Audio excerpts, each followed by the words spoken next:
આજના મુખ્ય સમાચારની શરૂઆત કરીએ તો ડ્રાઇવિંગ લાયસન્સ માટે હવે આરટીઓ જવાની જરૂર નહીં પડે। અત્યાર સુધી ડ્રાઇવિંગ લાયસન્સ મેળવવા માટે પ્રાદેશિક આરટીઓ જવું પડતું હતું, પરંતુ ભારત સરકારે નિયમોમાં ફેરફાર કર્યો છે। હવે ડ્રાઇવિંગ લાયસન્સ કરવા માટે વ્યક્તિએ આરટીઓમાં જઈને ટેસ્ટ આપવાની જરૂર નથી। તમે કોઈપણ અધિકૃત ખાનગી સંસ્થામાંથી ડ્રાઇવિંગ ટેસ્ટ પણ પાસ કરી શકો છો।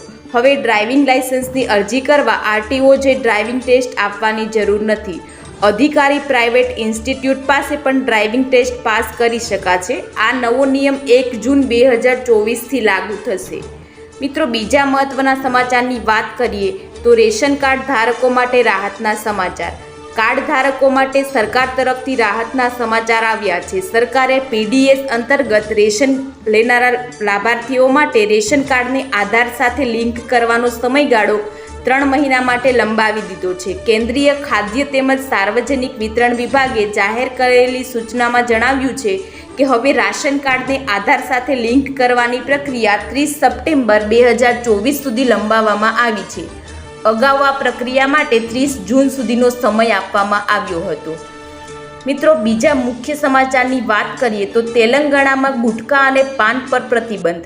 તેલંગાણા સરકારે રાજ્યમાં ગુટખા અને પાન મસાલાના ઉત્પાદન, સંગ્રહ, વિતરણ, પરિવહન અને વેચાણ પર સંપૂર્ણ પ્રતિબંધ મૂક્યો છે।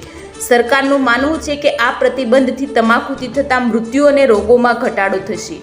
આ પ્રતિબંધ 1 વર્ષ માટે લાગુ રહેશે। તમને જણાવી દઈએ કે ગુટખા અને પાન મસાલામાં તમાકુ અને નિકોટીન હોય છે, જે શરીર માટે ખૂબ જ ખતરનાક તત્વ છે।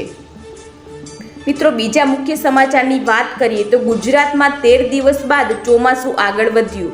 13 દિવસ બાદ ચોમાસાએ સલાંગ લગાવી છે। આ સાથે જ સૌરાષ્ટ્રમાં ચોમાસાની એન્ટ્રી થઈ છે। દક્ષિણ ગુજરાતના તમામ જિલ્લામાં ચોમાસું બેઠું છે, જ્યારે ચોમાસું મધ્ય ગુજરાત સુધી પહોંચી ગયું છે। ગુજરાતમાં 11મી જૂને ચોમાસાનું આગમન થયું હતું, પરંતુ તે બાદ ચોમાસું નબળું પડ્યું હતું અને નવસારી આસપાસ સ્થિર રહ્યું હતું।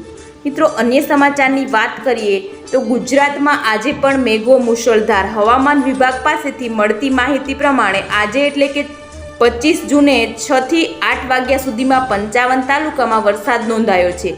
2 કલાકમાં છોટાઉદેપુરના સંખેડામાં 1.28 ઇંચ વરસાદ નોંધાયો છે। અન્ય સમાચાર તરફ નજર કરીએ તો 24 કલાકમાં 130 તાલુકામાં વરસાદ પડ્યો છે, જેમાં જૂનાગઢના મેંદરડામાં સૌથી વધુ 3.5 ઇંચ વરસાદ આવ્યો છે।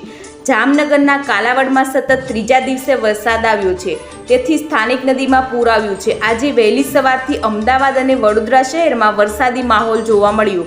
બનાસકાંઠાના થરાદ સહિત વિસ્તારોમાં પણ વરસાદ પડ્યો છે।